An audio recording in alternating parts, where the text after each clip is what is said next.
Hi, thank you for joining me for another Minecraft education lesson. So today we're going to take a look at the NPC and certain things the NPC can do to help drive your instruction or your lesson in Minecraft.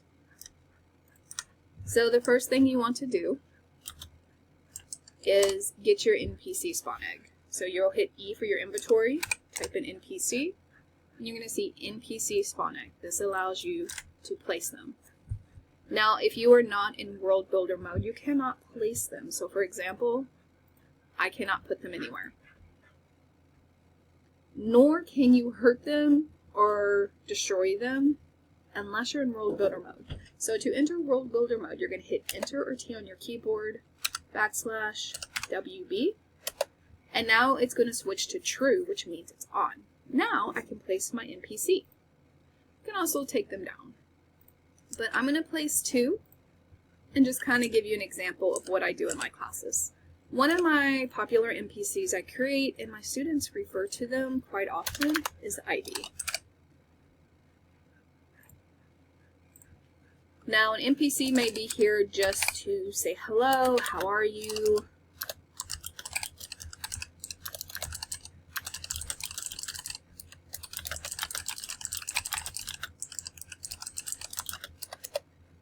You may want to have them go over directions. You may want them to tell a story. You may want to set them up as a knowledge check and link them to an outside source. And the reason why that's important, because let's say you want to do a matching pair game in a Nearpod, and you want to link it to your NPC. Or maybe you have an IXL quiz you want them to do, and you want to link it to the NPC. Again, you can do all of that with these guys. So under advanced setting, this is where you can add your URL. So let's say I want to link the student to a Nearpod matching game. So I may have my NPC say, hey, you are learning so much, so why don't we test what you've learned so far? Hit the matching, or hit the button to play a quick matching game. Match game. And then I'm not going to add in the URL because I don't have one right now, but I'll show you what it looks like. So this is what the button looks like for the student. Once they hit it, it'll say open the NPC link, and it's going to open up in the browser that they have set for their main browser. Mine is Chrome. Now, it's just going to open up a blank page because it's not linked, but once it's linked, it will open up the page it's linked to. The other thing you can do is do a command. So I'm going to delete this link. You can add as many URLs and links to one NPC.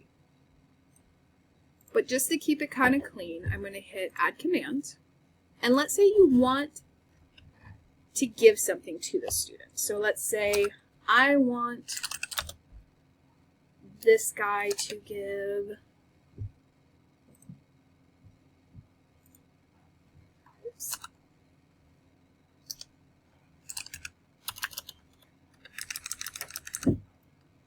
to the person who hits the button. Now you could hit P for player, but sometimes this can apply to all players around the NPC. I specifically like to use the initiator, so this is who actually hits the button. Oh, there we go.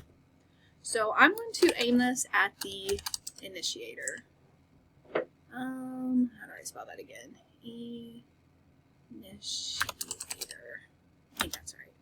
And I want to give them a diamond, or yeah, I'm going to give them a camera. I'm going to make it a button, and I'm going to say camera. Or you may want them to use a portfolio and explain what a portfolio is. Portfolio. And now I'm going to say portfolio instead. So I'm going to hit dialog. So you can see it shows up as a button again. I'm going to hit that, and now I have a portfolio in my inventory. So you can use the NPC to give the student items you may need them to use for an activity. And you don't want them to put it in a chest, you want them to actually engage with the NPC And another beautiful thing about the NPC is the immersive reader. So let me show you that really fast. I'm going to leave world builder mode so I can see and talk to my NPC like a player. So they'll come here, and they hit portfolio, and now I have a second one. So they can hit this as many times as they want and get what they need. The immersive reader is a fantastic quality, and why NPCs sometimes are better than your chalkboards, because of the immersive reader. So when a student hits the immersive reader, it's going to load all the text of the NPC, and it's going to read it out to them. Here's a few features you want your students to know about this, and I definitely suggest taking the time and showing this feature to your students. They can adjust the text size to what's more comfortable to them. They can increase spacing, they can pick their font, they can pick their themes to whatever's easiest on their eyes. Here, we can actually say, let's color what we want them to see. So your NPC may say, I want you to tell me what are the adjectives in this sentence, or what adjectives am I using? Say a sentence and the students can come in here and use this. Reading preferences, this kind of just helps them on the focus. Pictionary, they can also choose from all these languages. Down here, you have voice settings for if they want them to read faster or slower, have a female or male voice. Once they're ready and they hit play. Hello. I'm so excited you're here. Are you ready for your adventure? Follow these directions. Tell a story. Knowledge check link to outside source. And then when they're done, they just hit the back button, and now they're back to the NPC. So how awesome is that? Especially if you need to meet accommodations. If you're trying to show them something and they need it to read to them. It's such a great feature. Sorry. Now, another really neat feature is the ability to be able to teleport students. So let's say you're trying to create a lesson where you want your students to teleport to different areas. So let's say you want them to teleport to a desert. I set up an NPC over here, and this is a feature lesson I'm working on to add to the YouTube channel. But here is, of course, Ivy, and she is set up to teleport students to different places. So I am going to turn my world builder off so I can engage with her like a student. And they're going to pick which ecosystem they want to go look at. So let's say desert. Now it may take a sec to load. Here we go. And now I'm in the desert. And then what I want them to do, I may add to the instructions here, or they may have already collected what I wanted them to before they came here. And then this NPC introduces himself, tells them what to do, and then there's a return home button. And now I'm back to my board.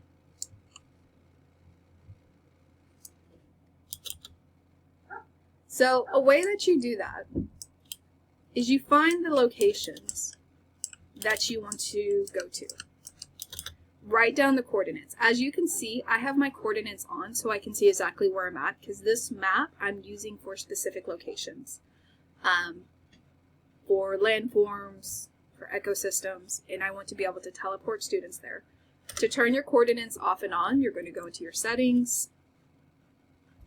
Once you're in your world settings, you're going to scroll down and you're going to have show coordinates. If you don't want to see them, you can turn them off.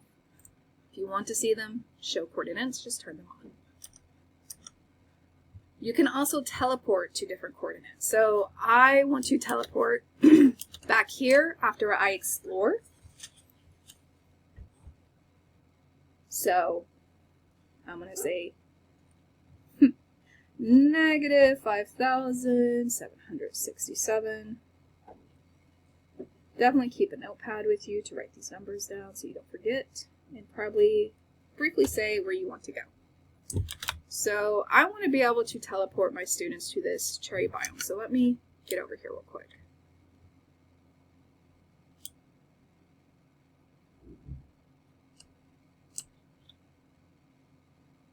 and I want to teleport them right here.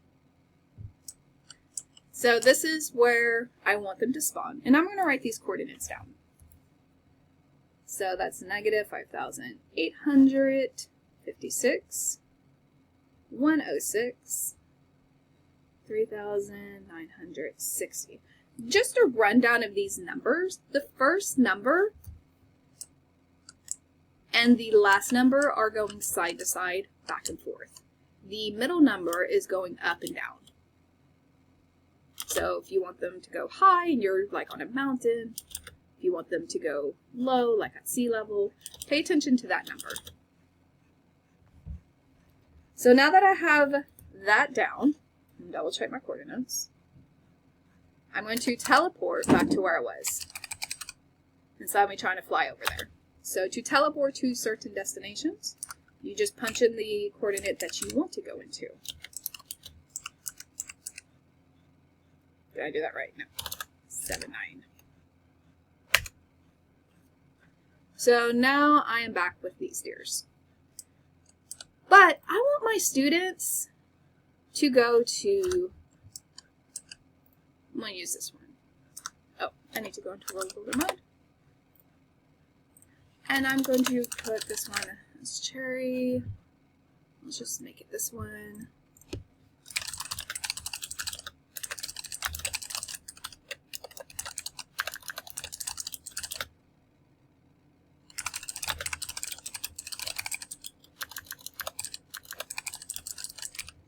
So, in order to do that, we're going to go to Advanced Settings, Add Command, and we're going to hit Teleport. Whoops. And again, I'm going to do this at the initiator, which is the person hitting the button. And I want to teleport them to negative 5856, 106, 396, whoops, 0. So those are the coordinates I just grabbed from there. I'm going to do button mode and cherry forest. And again, you could put @P, but that could teleport any players in around the NPC. That's why I do initiator, because that's who is initiating the button, who's clicking it. So now when I talk to Cherry, this pops up. I'm going to hit that, and now I'm back here. So if you want to send your students to different landforms, maybe you want to send them to an island, take pictures and describe its features, send them to a mountain, take pictures. Yes, you'll need to travel around and get coordinates, but make for sure you have your home coordinates down. That way you can just teleport right back home, easy peasy. Because this is a big world. It's an infinite world. It just keeps building and building and building. So I want to teleport back home.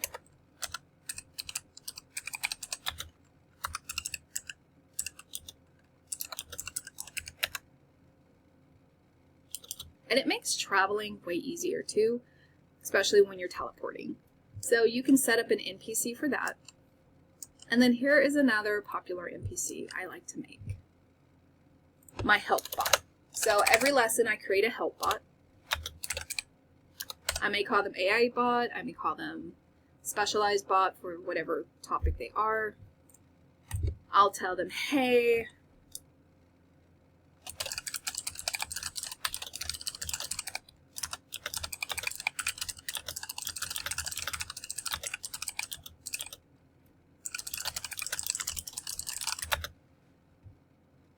and I'm going to make this the very, very last one. Has all these cool little bots.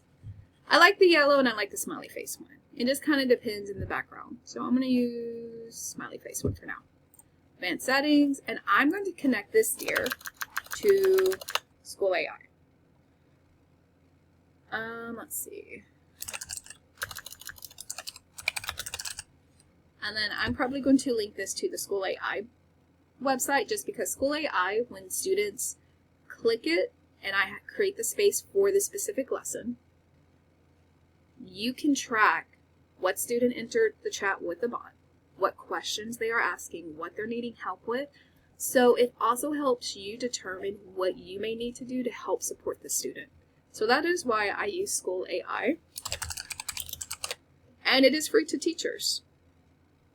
It's a fantastic tool. Another teacher taught me, and it does really, really amazing work. And you can limit the School AI to talk only about the lesson you want them to. So let's say this is for geometry or for biology. You can limit the conversation to that. And now, here is his little help chat. They can open that. It's going to open that box. Now, I didn't put a real URL in there, so it's not going to open anything. But that is some cool features you can do. You can have them set up to give your students an item. So you can set up your NPC to give your students an item. You can set up your NPCs to teleport your students somewhere you want them to study. The jungle, the bamboo, the ocean, a cave. Maybe you want them to mine for minerals. Maybe you want them to observe pandas in the wild. Maybe you want them to look at different ecosystems and compare them. Compare the desert to the jungle. And then you can set up a bot, once they teleport there, a bot near that teleportation spot that allows them to teleport back. And then you can link them to outside websites, either for knowledge checks, to like Nearpods, games, IXL, quizzes, whatever you want to set up. Maybe you want to just link them to a Microsoft form that asks them a single question. It's just limitless what you can do with these bots, or these NPCs. And there are so many different ways that you can switch them up. The immersive reader is one of my favorite features. But just take a look at how amazing this is. All the different skins, all of the different characters, and you can theme them. So for instance, when I talk to Ivy over here for this lesson I'm currently creating for my students, and I want to go to the jungle. Give it a sec to load. My NPC here is Miss Panda. She is so amazing. And guess what they get to observe in the jungle? Pandas. So what better NPC than coming over here and getting to observe these babies? And once they're done taking pictures, using their portfolio, using their book and quill, and maybe she's linked to something you want them to give, she can take them home. And now they're back here. So there's a lot of stuff you can do with this. This is also a fantastic way to set up different activities. Maybe you want an activity here, an activity there, and the teleport is not so much for observations of a biome, but maybe this activity to identify coordinates on a plane. Click here. To work with volume and area. Click here. And then they can teleport them to the different activities you've set up around the world, and students can work within those activities in a world you're hosting and complete them. So it's really, really neat what you can do with this. But I hope you enjoyed this video. It's one of my longer videos. Super sorry. But I really, really hope you realize how great the NPC is for your Minecraft lesson. Thank you for watching and have a fantastic day.